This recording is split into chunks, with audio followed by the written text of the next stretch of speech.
I was taught that I ought to be confident. I was taught that I ought to be insecure.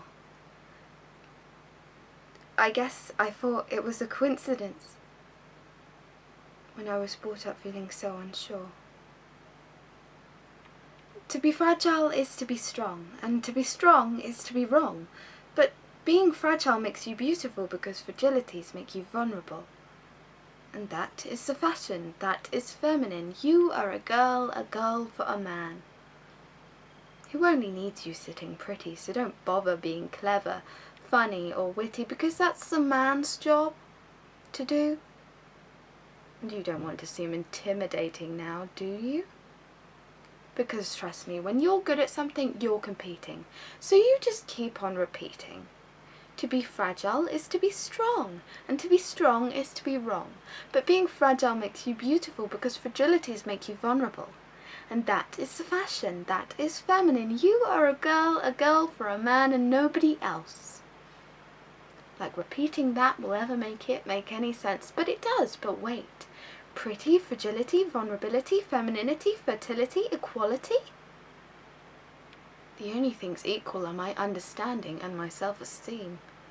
Low, real low, just the way you like it, just the way it should be, just the way it was sculpted by a society. Where no woman can be pretty and proud, no woman can be knowledgeable and loud. It's rude to be a prude, but even more to be a whore. What's that? Oh, it's another feminist poem about society and oppression. Like, get yourself a new obsession and keep that one as a suppression. Haven't you learnt the lesson? It's best to keep your passion unresolved. Because woman, weren't you ever told? To be fragile is to be strong, and to be strong is to be wrong. But being fragile makes you beautiful because fragilities make you vulnerable. And that is a fashion, that is feminine. You are a girl for a man and not for herself.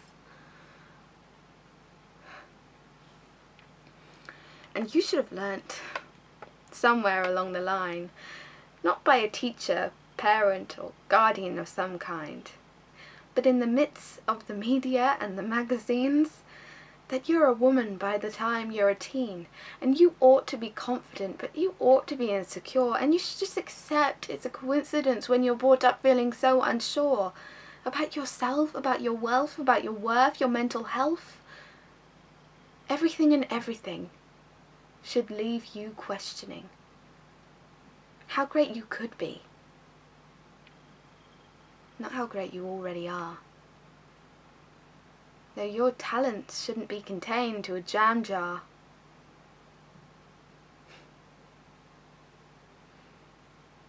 Because how much you really mean isn't just a subject of silly, empty little dreams. Why? Because limits don't apply to the capacity of your capabilities and the admirable, unbelievable strength that's there in the depths of those fragilities.